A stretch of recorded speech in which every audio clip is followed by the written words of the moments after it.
Jacob Hale knew something was wrong the moment Ironwind didn't answer the whistle, because the horse had never once ignored it, not in wind or rain, or the kind of quiet mornings when sound carried for miles, and memory did the rest.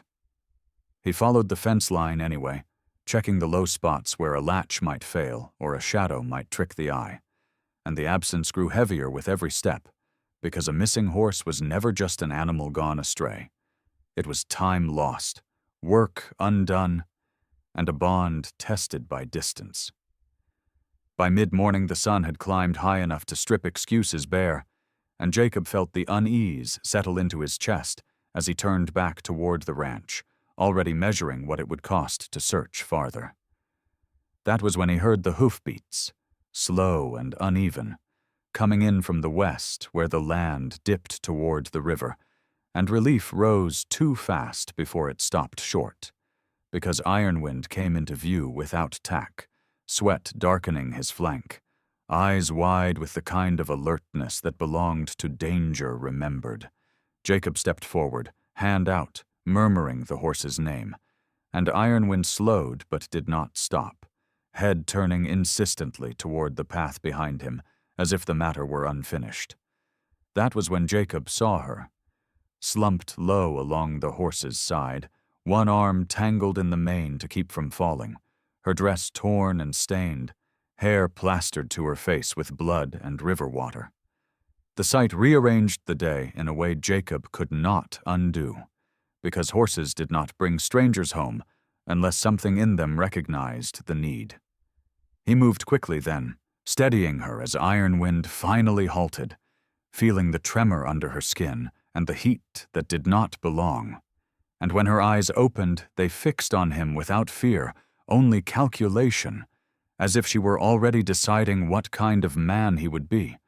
She tried to speak and failed, breath catching on pain she refused to announce, and Jacob felt the weight of choice press close because the land was open, and eyes traveled farther than people admitted.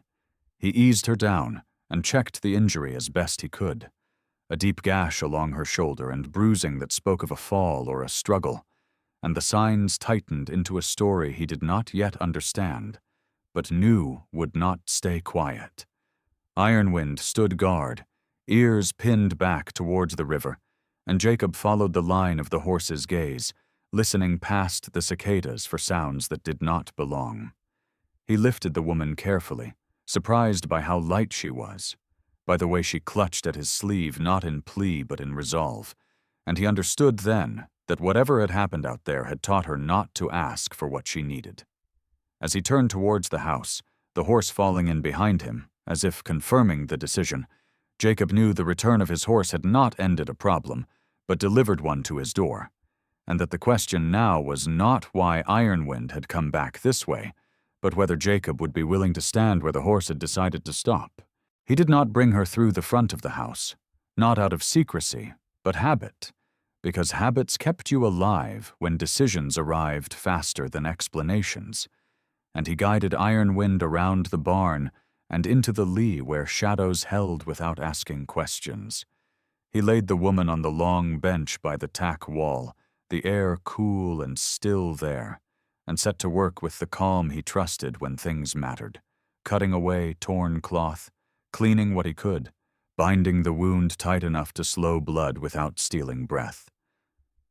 She watched his hands with sharp attention, eyes tracking every movement as if measuring what kind of care this was, and when he offered water, she shook her head once until he boiled it, the refusal not stubborn but precise.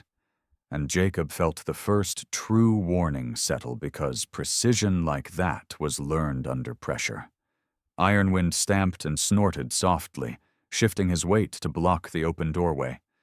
And Jacob took note, trusting the horse's judgment the way he always had when the land refused to speak plainly. The woman's name came only after the pain ebbed enough to let it through, Thashina, and she said it once. Careful, as if names cost something when spoken in the wrong place, and Jacob nodded and did not repeat it, understanding that respect sometimes meant letting words rest where they landed. He asked how long she'd been hurt, and she answered with a number that matched the swelling but not the steadiness she carried. And when he asked what had chased her to the river, she closed her eyes and said only that rivers took sound and horses remembered paths, a truth shaped like an answer without edges. Outside, the afternoon dragged long and bright, and Jacob felt the pressure of daylight because daylight invited curiosity, and curiosity invited stories, and stories grew legs when they were fed. He moved her to the back room then, the one he used when storms blew in and work piled up, and set a lamp low, telling her she would rest there until he said otherwise, not as command, but as plan. And she accepted it with a nod that felt like agreement rather than submission. He stepped onto the porch and scanned the land he knew by heart, noting the way the grass lay trampled near the river track, the fresh cut of water where someone had crossed in haste, the small signs that told him Ironwind had chosen speed over stealth for a reason. A distant sound carried once, metal on stone, faint and wrong for cattle, and Jacob felt the unease sharpen because it meant the horse's return had been timed, not accidental. He went back inside and told Tashina he would keep her here through nightfall, that no one would be told and no questions answered, and the promise landed heavy because it named a direction without pretending to own the road. She met his eyes and asked what it would cost him if someone came looking, and Jacob answered honestly that costs always arrived whether you counted them early or late, and he preferred to know what he was paying for. As evening settled and Ironwind finally relaxed his stance, Jacob understood the shelter he hadn't advertised had become a line drawn in daylight, and whatever crossed it next would force him to decide whether the horse's instinct had chosen better than his caution ever had. Jacob woke before dawn to Ironwind's low warning, a sound the horse saved for moments when the land shifted without announcing itself, and he lay still long enough to listen past the house's familiar creaks for what had changed overnight. It wasn't silence that bothered him, but its shape, the way birds held back and the air felt measured. And when he stepped outside, the grass near the river track told him why. New impressions pressed into damp soil where no one from his side of the valley walked without purpose. He followed them a short distance only, enough to know they weren't cattle and not careless either. The stride even, the turns deliberate, the kind of movement that searched without wanting to be seen searching, and he turned back before curiosity made a promise he couldn't afford. Inside, Tashina sat upright on the bed, awake and composed, as if she had learned long ago that sleep borrowed too much from danger. And when Jacob told her there were tracks, she didn't ask whose, only whether they crossed the river or skirted it, the question narrowing the field in a way that made his jaw set. He answered that they skirted, staying dry to keep speed, and she nodded once, the smallest concession to urgency he'd seen from her yet. He checked the bandage again, and felt the heat had not worsened, a small mercy, then packed food and water without comment, because preparation spoke louder than reassurance. When he said they would move after first light, not away but sideways along the cut where the land folded and sound lost its edge, she agreed without asking where it led, trusting movement over destination. They left Ironwind saddled but unburdened, the horse eager and alert, and Jacob took the longer route that broke lines of sight, choosing shallow draws and brush where the wind carried scent the wrong way. As they went, Jacob noticed how Tashina watched the ground as much as the horizon, reading what had passed through rather than what approached, and he understood then that whatever had driven her to the river had taught her the cost of being followed. Near midday they paused beneath a stand of cottonwood where the shade cut sharp, and Jacob heard it at last. A distant call pitched low, not a shout but a signal meant to gather without drawing attention, and the sound settled cold in his chest because it meant coordination. Tashina closed her eyes briefly and said the word that explained nothing and everything. A single name spoken like a boundary rather than a confession. And Jacob did not ask for more, understanding that names, once spoken, brought obligations in their wake. He told her they would wait until the call passed, and then move again, trusting the land to confuse what intent tried to clarify, and as they sat with the wind in the leaves and Ironwind's ears fixed forward, Jacob felt the horse's earlier decision sharpen into something clearer. Ironwind had not come home for help alone. He had come home to choose where the line would be drawn. And now that line ran through ground Jacob knew well enough to defend without needing to raise his voice or lower his eyes. When the search finally found its way close enough to ask questions, it expected him to answer. They did not come straight on, which told Jacob more than a shouted challenge ever could. Their presence announced instead by the way the wind shifted and Ironwind's muscles tightened, a shared language that carried warning without noise. Jacob eased them out of the cottonwoods and into open ground by degrees, choosing a slope where distance could be measured and faces read before words were spent, because daylight had a way of flattening lies if you let it. The riders appeared in ones and twos along the ridge, not in a line and not together, spacing that spoke of intent rather than coincidence, and Jacob felt the old calculation settle because men who spread out expected compliance to save them effort. He stepped forward alone, hands visible, posture easy, and waited, the pause forcing the first move into the open. When the spokesman finally rode down, his eyes went not to Jacob's face but to Ironwind's saddle, and then to the ground behind it, inventory taken in the wrong order, and Jacob understood the question would be framed as courtesy and delivered as demand. The man spoke of a woman seen near the river, injured, confused, said there was concern for her safety, and Jacob listened without interrupting, letting the words stack up until the seams showed, because concern that arrived with organization rarely came without expectation. Jacob answered simply that he had found someone hurt and given care, that the land was wide and accidents were not uncommon, and he watched the flicker that crossed the man's mouth when the story failed to settle cleanly. Another rider edged closer, angling for view past Jacob's shoulder, and Jacob shifted just enough to block the line, a small movement that carried a larger meaning, and the horses felt it, tossing their heads as if they too recognized a boundary. Tashina remained out of sight by choice rather than instruction, listening, measuring, and Jacob felt the weight of that trust because it placed the moment squarely in his hands. The spokesman asked where the woman was now, voice even, and Jacob said she was resting where she could heal and that any further questions could wait until daylight finished its work. The phrase a refusal dressed as patience. Silence stretched, the riders recalculating cost against return, and Jacob felt the balance tip not toward victory, but toward delay, which was often the truest outcome. At last the spokesman nodded and said they would check again tomorrow, not as threat, but as assumption, and Jacob nodded back, accepting the truth of it without permission. As the riders withdrew to the ridge, Ironwind relaxed a fraction, and Jacob turned only when the land told him the line had held for now, understanding that being asked without asking was the beginning, not the end, and that the horse's choice had placed him exactly where he would need to stand when daylight returned with more questions than courtesy could cover.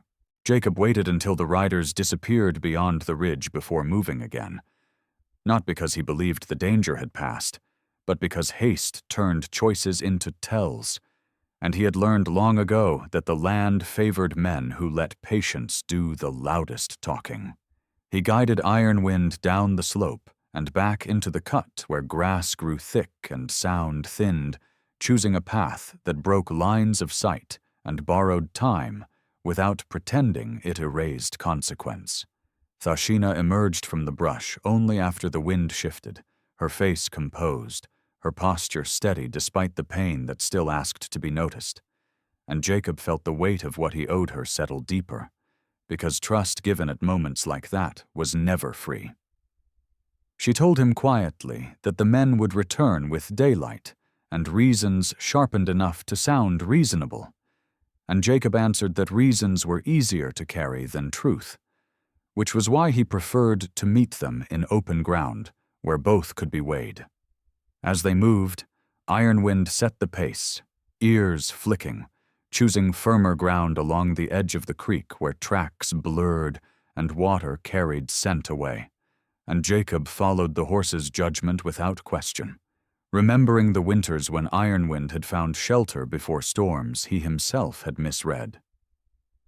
Near the bend where cottonwoods leaned low, Jacob stopped and took stock, counting food, gauging the wound, measuring the hours left before heat would work against them, and the calculus sharpened because keeping her hidden would buy safety but cost agency, while standing would risk conflict but preserve choice. Thashina watched him weigh it and said she would not be moved like cargo again, not even for protection, and the clarity of the line she drew told Jacob exactly what the horse had recognized when it turned homeward. He nodded and said then they would not run. They would set a place and let daylight come to it, and the decision felt final, not because it was brave, but because it was clean. They chose a low rise where the creek widened and the land opened in every direction, a place honest enough to hold a conversation without corners, and Jacob set about making it ordinary, unsaddling Ironwind, checking the girth, offering water, because ordinary acts drained drama of its leverage. As the afternoon leaned on, Jacob felt the debt the horse remembered settle into his bones, the understanding that Ironwind had not brought her home to be hidden or bargained over, but to be stood beside.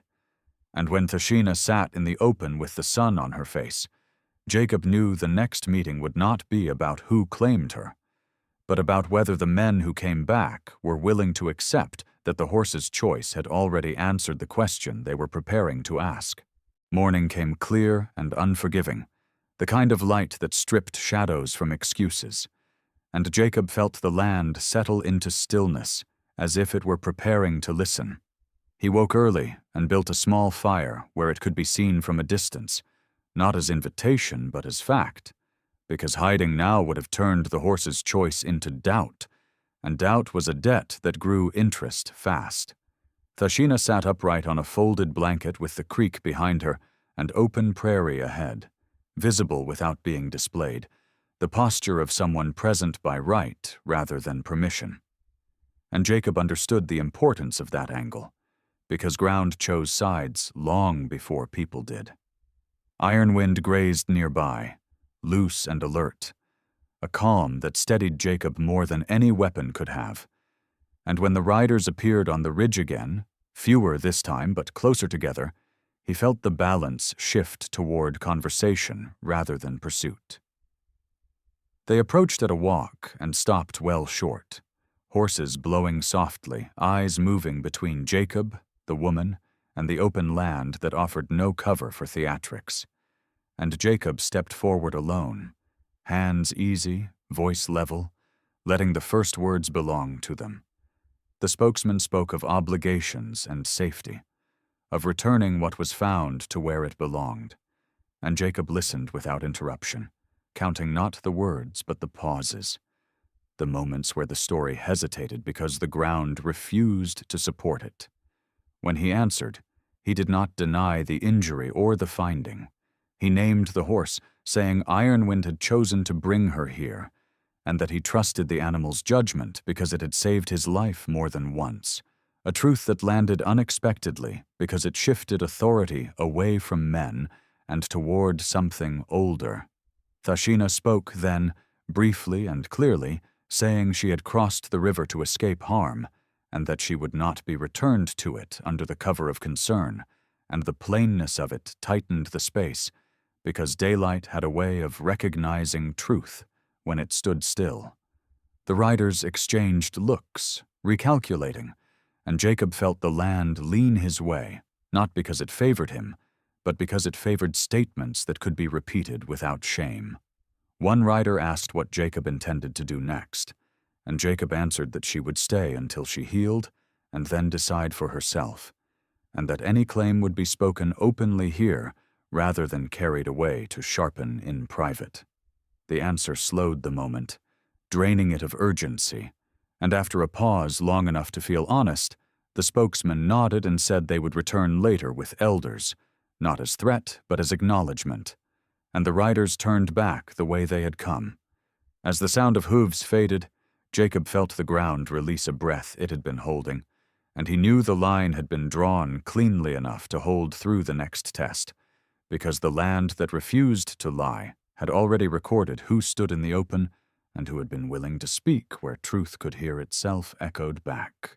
The hours after the riders left felt longer than the confrontation itself, not because danger lingered, but because decisions made in open ground demanded to be lived with once the witnesses were gone.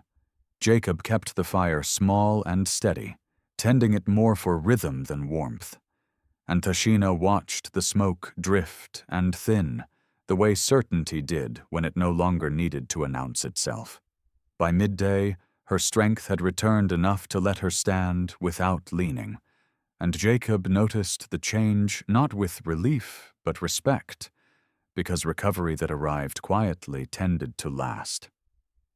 They spoke then of what staying would mean if it became more than shelter, of work and distance and the way land asked to be learned before it was claimed, and Tashina listened with the attention of someone measuring a future rather than escaping a past.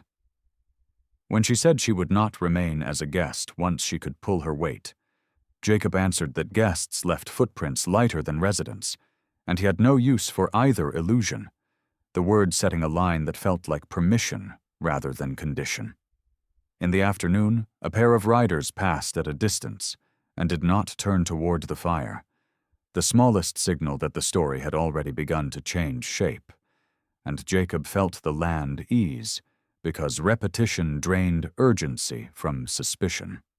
Tashina asked about Ironwind then, about the training that taught a horse to choose home over open country, and Jacob told her it was less training than trust, built over years of listening to what the animal noticed before he did, and the answer settled because it explained more than the horse's return. As the sun lowered, Jacob realized the decision he had been postponing no longer belonged to tomorrow, and he told Tashina she could stay beyond healing if she chose, not because he owed it, but because the ground had already accepted the arrangement. She considered the offer without hurry and said she would stay long enough to decide, the honesty of it a mirror to his own, and Jacob nodded, satisfied that choice made room for dignity on both sides. When night came on and the fire burned down to coals, Jacob lay awake listening to Ironwind graze and felt the shift complete itself, the promise moving from temporary shelter to shared direction, and he knew the next time questions came, they would not be about who she belonged to, but about how long she intended to remain where she had already chosen to stand.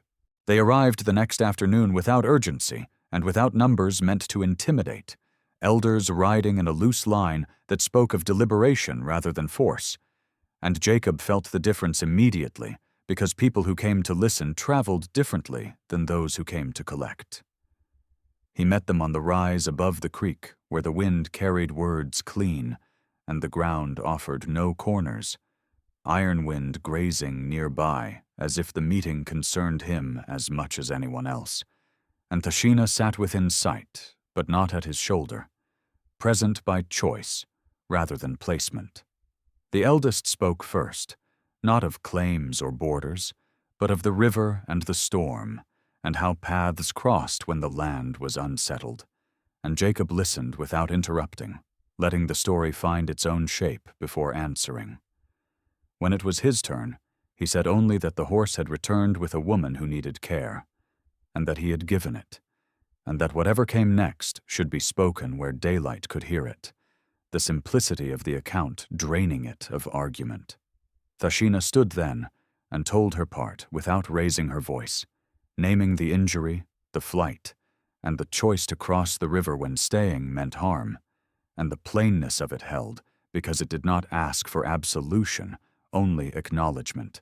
Questions followed, careful and precise, about how long she would need, about what she intended when strength returned. And Jacob answered where it concerned his land, and stepped back where it did not. A boundary that mattered because it returned agency to the woman at the center.